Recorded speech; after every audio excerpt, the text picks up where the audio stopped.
جماعت د الله د دین په نښو کې یو نښه ده او جماعتونه جوړیږي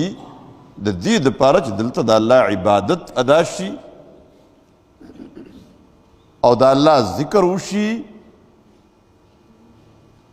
او دا که په کور کې موږ ته ویله که نه کور کې مونځ کوئ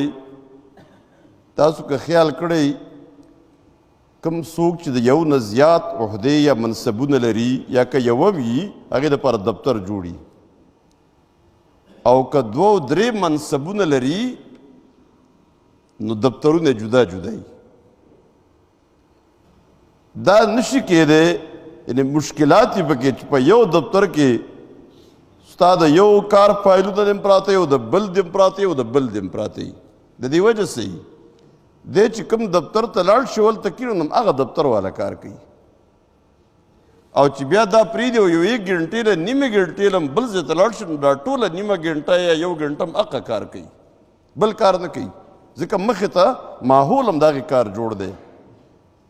د هغې دفتر خلک دی د هغې نوکران دي ملازمین دي هغه هم په دغه کار پوهېږي چې دا کوم د دغې دفتر کار دی نو جدا جدا دفاتر جوړیږي چې دی د دې دفتر کار ته متوجه پاتې شي نو د جوماتونو په باره کې د جوړولو چې کوم حکم الله کړی دی چې دا جوړ کړئ دا د څه دپاره چې دلته خلک راشي او خالص عبادت ته متوجه شي خالص عبادت ته لا إله إلا الله لا إله